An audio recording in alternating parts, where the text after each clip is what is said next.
class, I will be discussing the 1973 to 75 recession. From 1970 to 73, the U.S. experienced high inflation resulting from government spending on the Vietnam War and Nixon's policies. In October 19, 1973, OPEC instituted an embargo following aid that was sent to Israel during the Yom Kippur War. This was a supply shock, and it caused oil prices to skyrocket to $12 per barrel. This caused consumer spending to decrease and inflation to increase. At the time, unemployment was at 4.6% and the CPI was at 4.94%. In November 1973, the U.S. entered a recession as unemployment and high inflation caused stagflation. The Dow Jones, initially at $6,331.6 per share in October of 73, dropped $924.6 in just 1 month, eventually crippling an additional $1,781.1 per share to a devastating $3,625.94 per share in September of 1974. In quarter one of January 1974, GDP declined 2.2%, and following that was quarter two with a 1.6% decline. And then in the third quarter, there was a 1% decline, and then quarter four of 1974, it was a 0.5% decline. In the first quarter of 1974, CPI was at 5.8%, and unemployment was at 5.1%.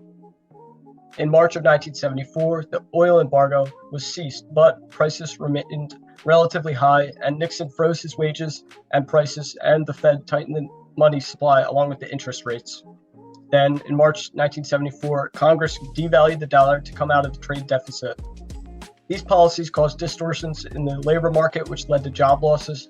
Tightening monetary policy reduced aggregate demand, which in turn reduced output, and then furthered the recession.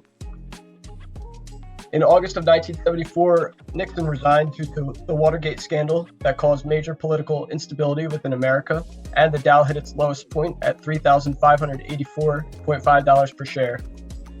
Quarter three, the unemployment rate was 5.5%, and the CPI rose rapidly to 10.13%. Following Nixon's resignation, the economy experienced a second recession as high inflation and rising unemployment tore the nation apart. In November of 74, the unemployment rate reached 6.6%, while inflation hit 11%. In early 1975, Congress passed a bill to cut taxes and increase government spending on new infrastructure, which was meant to bolster unemployment and increase consumer spending. The bill was passed in March of 1975 by President Ford, and it included a $30 tax credit, which is equal to around $100 in today's money. For example, most consumers paid very little in taxes in 1975, which bolstered spending. Following the bill, in April of 1975, GDP increased by 1.2%, marking the end of the 16-month recession.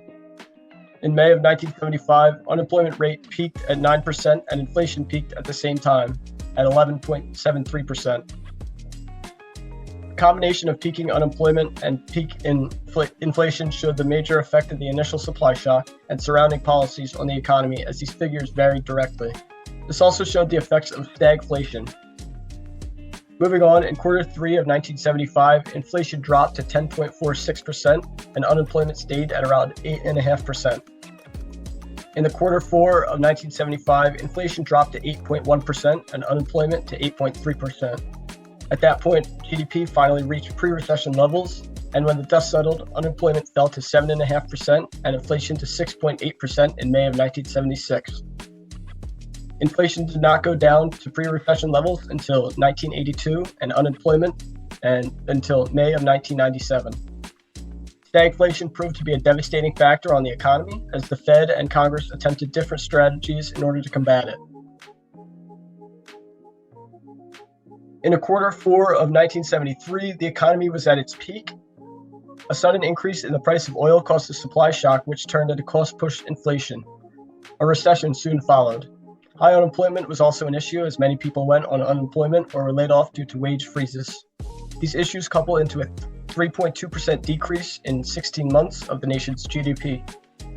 Quarter one of 1975, the economy was at the trough of the recession. GDP increased by 1.6% in that time. And following this expansion, the economy built itself out of pre-recession levels through increased consumption due to an increase in disposable income.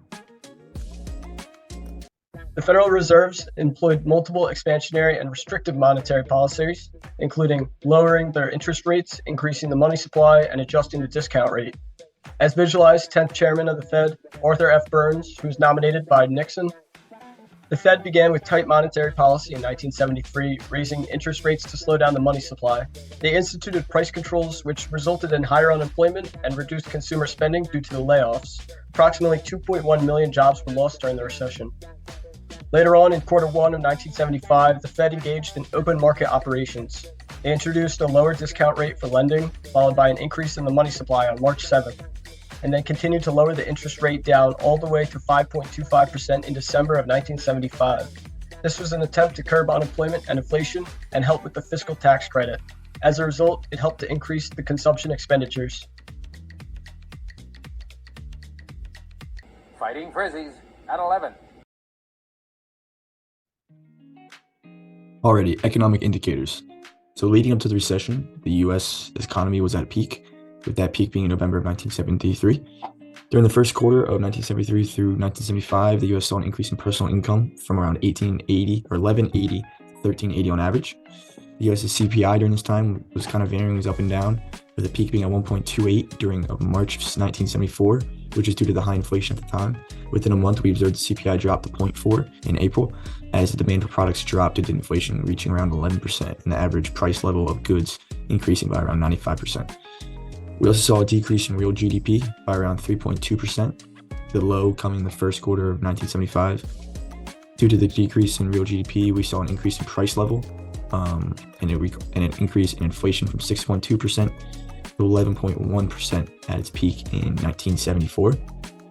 As you can see in this graph right here, leading up to recession is slowly increasing to its peak right in 1973, and then drops down to its low.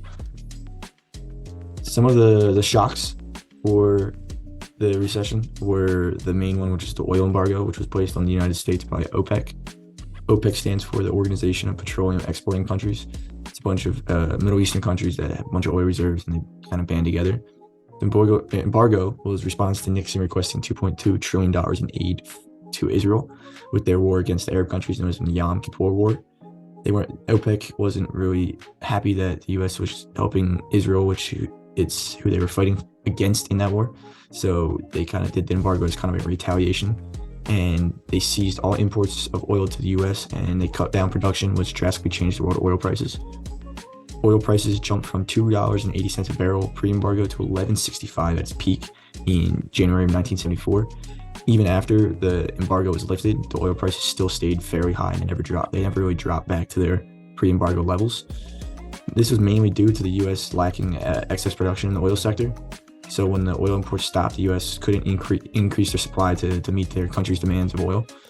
The increased oil prices affected every part of the economy, increasing consumer prices by around 5% and increased already a high inflation to its peak at 11.1%. Another reason the U.S. felt such a drastic prices increased due to the embargo was once the OPEC placed embargo on the U.S., the dollar was used as like the back of the oil. That's what they used for their standard, and then they switched it to based on the price of gold, and which saw a price of gold increase from $640 an ounce to $1,100 an ounce at its peak, which devalued the dollar even more.